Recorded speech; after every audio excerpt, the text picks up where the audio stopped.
Hi guys, I'm Monica. Welcome back to my channel Aerogar.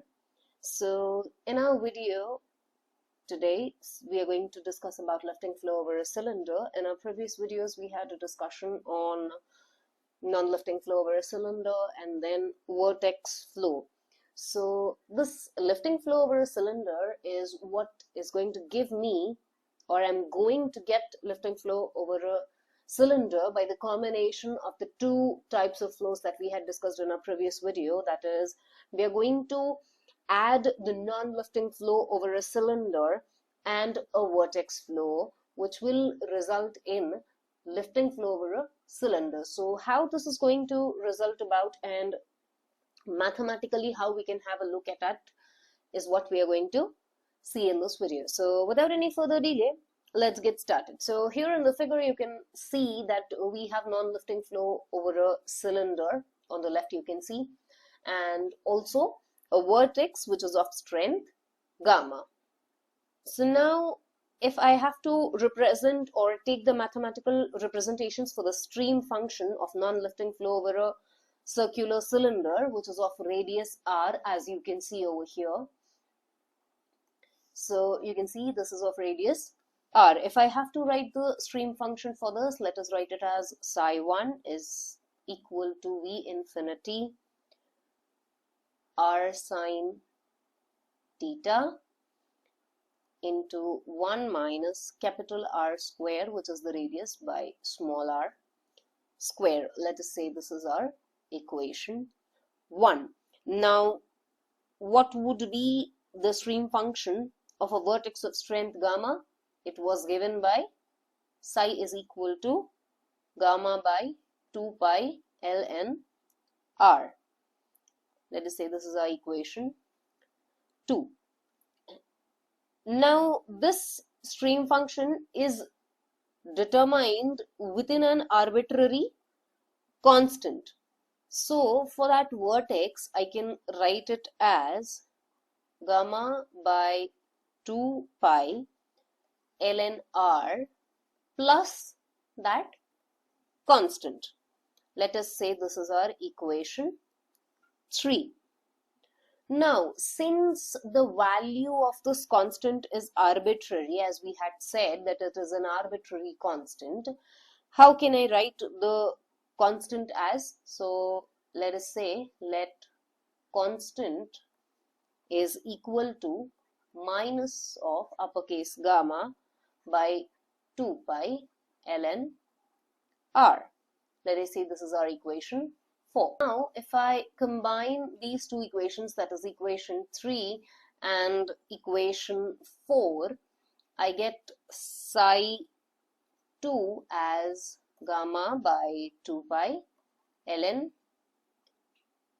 small r by capital R. This should be small r by capital R.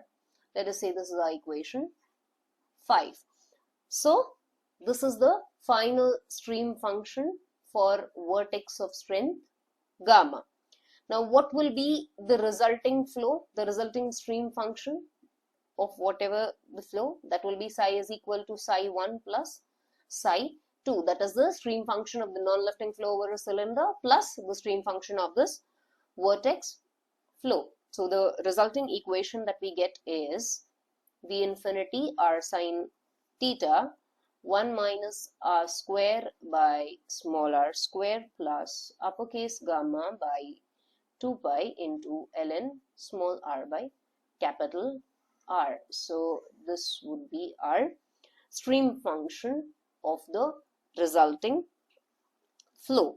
Now if I say in this equation small r is equal to capital R, let us assume this. What will happen to equation 6 in that case? Then psi would be equal to 0 for all values of theta. Okay, and that is the case if small r is equal to capital R. Now if I'm considering equation of a streamline, so for equation of a streamline we know that psi is equal to constant, correct? So if psi is equal to constant, then in that case, if R is equal to capital R, I can say that if there is a case where R is equal to capital R, which means psi will be equal to constant, then I can call that equation as a streamline of the flow, the resulting equation that I'm going to get. But also on the contrary, when we have small r is equal to capital R, it is the equation of a circle of radius r, correct? So we'll rewind just what we discussed in this couple of minutes. What I'm doing is, first I'm setting small r is equal to capital R, which is resulting in psi is equal to 0. Now 0 is a constant, right? And when I say if psi is equal to some constant, which means it is the equation of streamline, correct?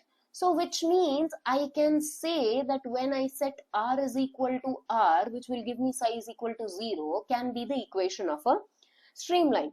But also when we say that small r is equal to capital R, that shows me that it is the equation of a circle of radius capital R, correct? So what does this conclude, or what does this say? So from equation 6, we can say that it is valid, this equation 6, it is a valid stream function for what kinds of flows? One is inviscid, the second would be incompressible flow over a circular cylinder. So based on this equation, we conclude that whatever the resulting flow we are getting is the stream function for inviscid incompressible flow over a circular cylinder, which is being shown over here on the right side, that this part.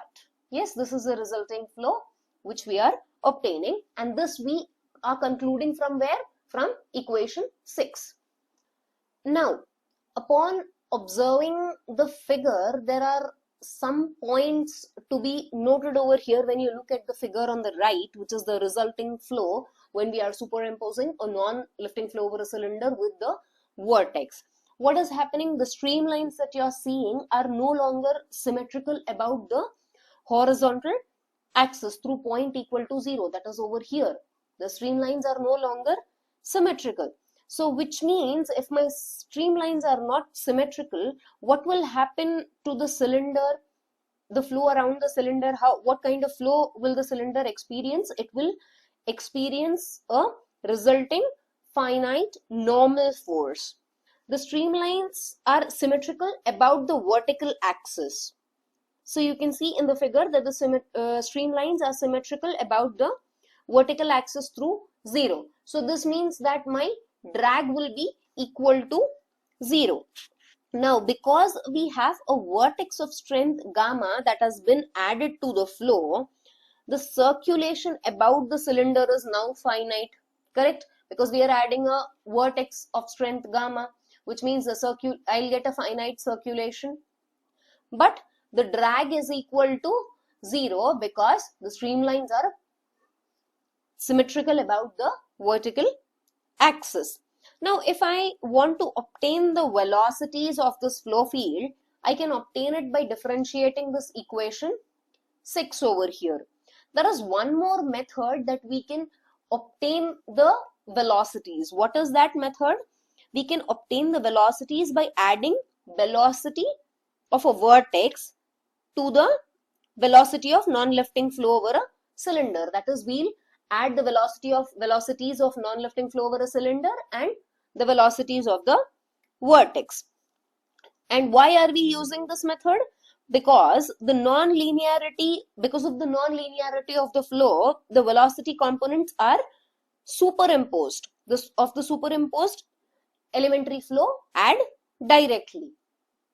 So let us add the equations. So if I say for non-lifting flow, the velocities that we had got can be given in such a way. So here now we have considered the velocities of non-lifting flow and the vortex flow. So what are we going to do?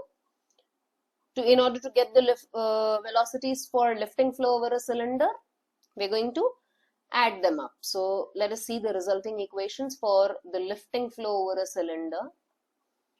So for lifting flow over a cylinder, these are the velocities that we get, Vr and V theta. Let us say this is our equation 7 and equation 8. Now, in order to locate the stagnation points, what are we going to do? The same procedure that we had followed in the previous videos. That is to set Vr and V theta is equal to 0. So we set Vr and V theta equal to 0 and solve for R and theta. So let us set these. So when we equate it to 0, these are our equation 9 and equation 10. Now let us solve equation 9. So we have 1 minus r square by r square b infinity cos theta, which is equal to 0. So upon solving, we get r is equal to r.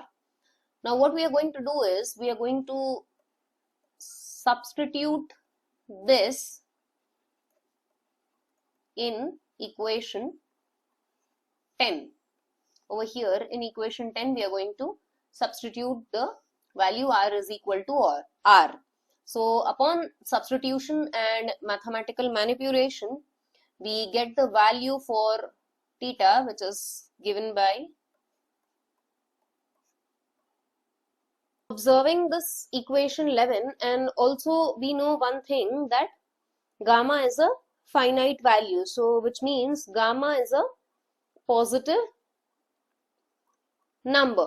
So because gamma is a positive number, and if we look at equation 11, so I can say that my theta must be in the third and fourth quadrants. So when I say that theta must be in the third and fourth quadrants, which means that my stagnation points, I'll have 2 stagnation points, and those are on the bottom half of the cylinder. So if you can see points 1 and 2 here, over here in the figure, we have, if the theta is in third and fourth quadrants, which means I have 1 stagnation point over here and the second stagnation point over here. Now these points are located at r comma theta. So we know the value of theta from equation 11 over here, correct? So this result will be valid. Having a look at this equation and at these stagnation points, what we can say that the result will be valid only when this quantity, that is gamma by 4 pi v infinity r, is less than 1. Okay, but in case if this quantity, that is gamma by 4 pi v infinity r, is greater than 1, then it will have no meaning. It has no meaning. And if it is equal to 1, gamma by 4 pi v infinity r is equal to 1, then in that case we will have only 1 stagnation point on the surface of the cylinder, where it is r comma minus pi by 2, which is you are able to see over here in the figure, second figure, that is at point 3. This will be the case when this value, that is gamma by 4 pi v infinity r, is equal to 1, you'll have only 1 stagnation point on the surface of the cylinder, which is given by the point r comma minus pi by 2. Now, as we said that this case where uppercase gamma by 4 pi v infinity r is greater than 1 and it has no meaning, let us see if we can do with this something with this. So what I will do is, if this is the case, gamma by 4 pi v infinity r is greater than 1, then let us have a look at equation 9, which is given by this. So now we know that this equation 9 is satisfied when small r is equal to capital R, correct? Also, there is one more thing, that equation 9 is also satisfied when theta is equal to pi by 2 or minus pi by 2, correct? So now what we will do is, we will take this theta is equal to minus pi by 2 and substitute that in equation 10 which we have over here, we will substitute that in equation 10 and solve for small r. Okay, so upon performing the mathematical manipulations, the equation that we get for r is, so now upon solving for r, we get this equation. Let us say this is our equation 12. So now for this case where gamma by 4 pi v infinity r is greater than 1, we get two stagnation points, one inside the cylinder and the other would be outside the cylinder, both on the vertical axis. As you can see here, that is 0.4 and 0.5. We have both of them on the vertical axis, and one is inside the cylinder, that is this 0.5 is inside the cylinder and 0.4 is outside the cylinder. Now, by looking at these stagnation points, there should be a question that must be arising in your minds. What is that question? That how can he have one stagnation point falling inside the cylinder? How is that possible? Let us see how is that possible or how is that justified. So now we know that small r is equal to r, capital R, or psi is equal to 0, which is one of the allowed streamlines of the flow, correct? So this means that there is the theoretical flow inside the cylinder. So the flow that is issuing from the doublet, the flow that is inside the cylinder, flow that is issuing from the doublet at the origin, superimposed with the vertex flow. And this is the case for when r is less than capital R. The circular streamline, when do we have that? In this case, we have the circular streamline, which is what you find over here, correct? And this circular streamline is the dividing streamline between the flow and the flow from the free stream. If you can see that this is dividing the flow that is coming from the free stream, correct? Therefore, this dividing streamline, I can replace this dividing streamline by a solid body, which can be a circular cylinder, and the external wall will not know the difference. That is, the external flow will not know the difference. So even if we have one stagnation point inside the cylinder, which is 0.5, we don't need to worry about it much because I can replace this with a solid body. So if I am considering this flow from the point of view that we have over here, that this part we have a solid cylinder. From that point of view, if I'm going to have a look at the flow, which is of radius r, we have only one meaningful stagnation point, which is the 0.4. This point would only be the one stagnation point in the case of this, that is gamma by 4 pi v infinity is greater than 1. So now we will have a more detailed visualization about the flow conditions, what we are seeing over here in this figure, the results. Let us have a visualization. Now if I consider an inviscid incompressible flow which has a free stream velocity v infinity, so it is an inviscid incompressible flow over a cylinder of radius r. Okay, so for example, the initial case that we would consider would be of circulation is equal to 0. So if I have circulation is equal to 0, then what is the flow that we are going to get? We are going to get this resulting flow, which is over here on the right, which we had seen in the non-lifting flow over a cylinder. And this is the case when circulation is equal to 0. Correct? So the horizontally opposed stagnation points over here were A and B in case of non-lifting flow over a cylinder. Now let us assume that a circulation is imposed on the flow such that this circulation is less than, gamma is less than 4 pi v infinity r. It is less than the gamma. What will we result in that case? This will be the flow where we have circulation less than 4 pi v infinity r, and my stagnation points are 1 and 2, which are in the third and fourth quadrants. Correct? We'll move to the lower surface. Previously, when the circulation was equal to 0, they were on the horizontal axis. The moment I apply this condition, they have moved to the third and fourth quadrants on the lower surface of the cylinder.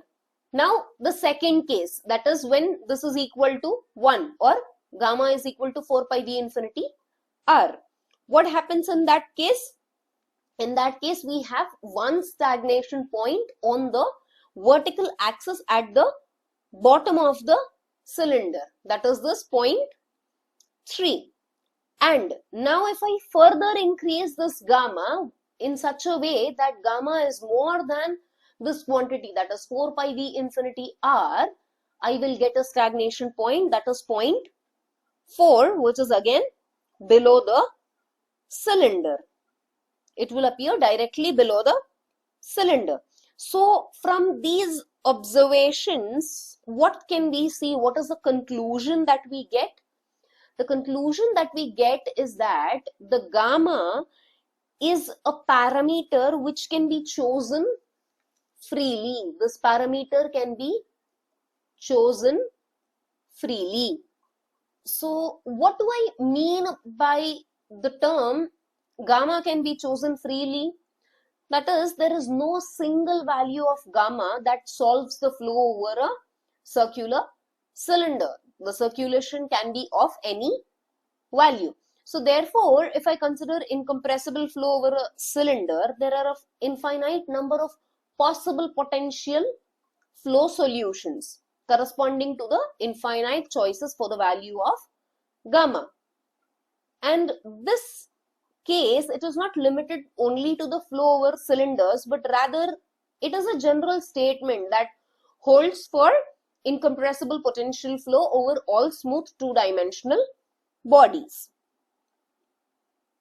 Now, from the symmetry or lack of it in the flows that we have seen in this figure and the previous one as well, that is this one, what can we conclude? We concluded that we have a finite normal lift, correct? The drag is 0, but we said that there will be a normal lift force. So the drag is 0. What does this mean? My D'Alembert's paradox still prevails. It is still existing. Now let us have a look at these statements of lift and drag by considering the equations and looking at it in a mathematical perspective. Okay, so now the velocity on the surface of the cylinder is given by this equation, that is equation 8, where small r is equal to capital R. So let us use equation 8 and write down the equation for velocity, where small r is equal to capital R. So that will be, let us say this is our equation 13. Now we know the expression for Cp, which is given by 1 minus V by V infinity whole square. So if we substitute equation 13 in Cp, what would be the value of Cp?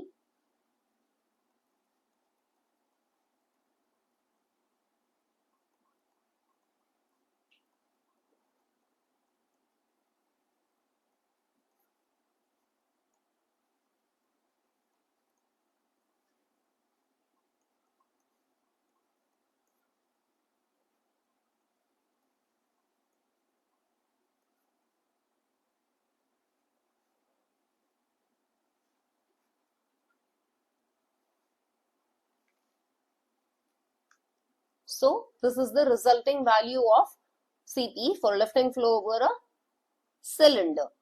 Now, if I say the flow is inviscid, if I consider that the flow is inviscid, then what happens to the term CF?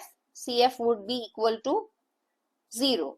So if I want to write the equation for drag coefficient, which we had a look in our previous videos,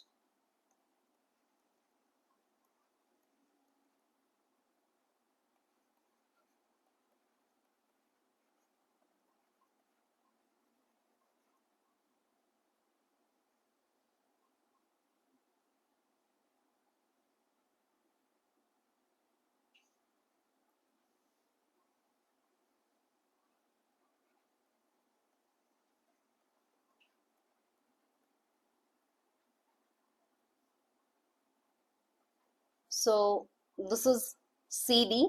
Well, let us say this is our equation 14. Now what we do is we write this in terms of polar coordinates. So in terms of polar coordinates, we have y is equal to r sine theta, and if we differentiate that, we have dy is equal to r cos theta t theta.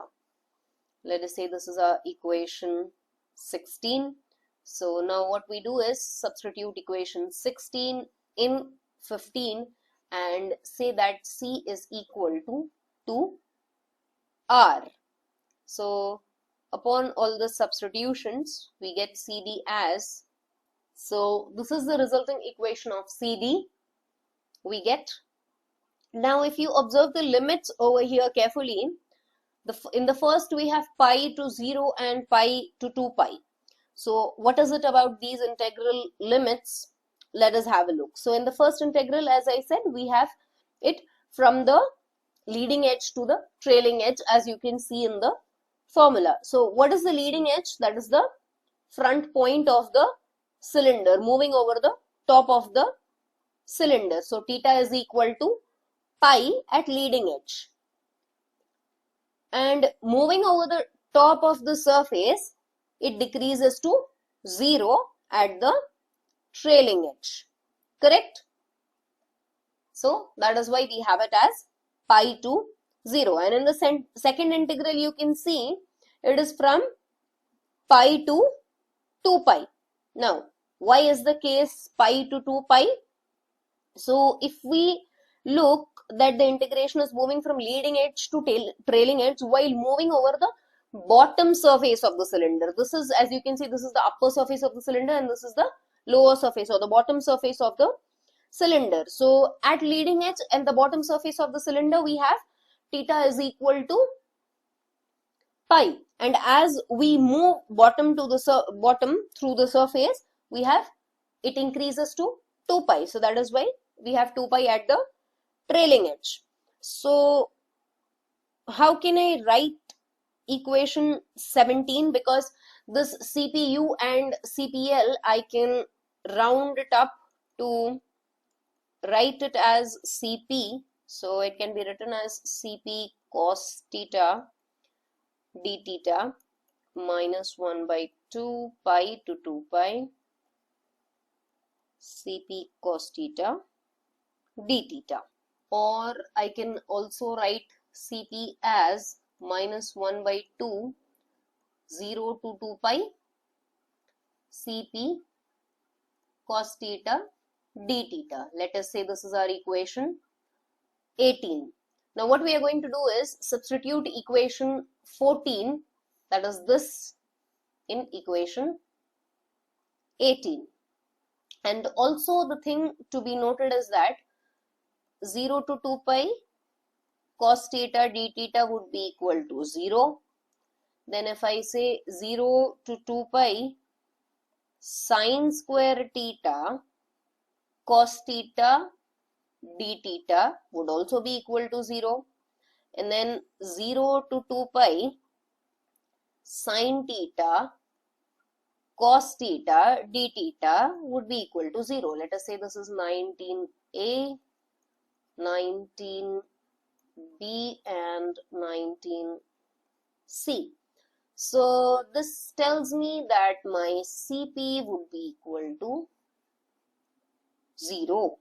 Let us say this is our equation 20. Now I'm getting Cp is equal to 0, which means from this equation I can tell that the drag on a cylinder in an inviscid incompressible flow is 0, irrespective if the cylinder has circulation or not. Now let us do the same thing for lift.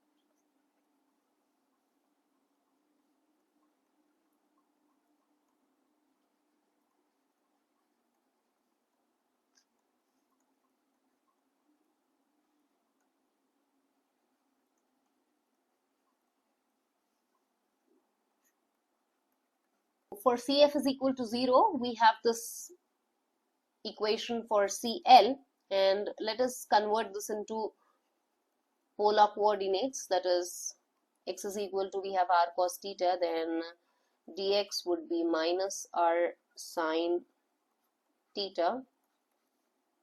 So 22 in 21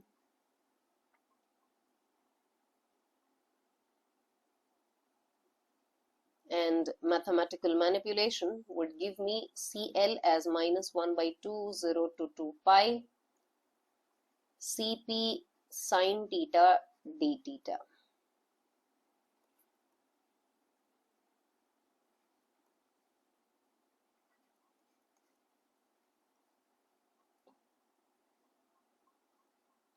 So there will be one equation upon substitution, that would be your equation 3. Try substituting and writing the equation.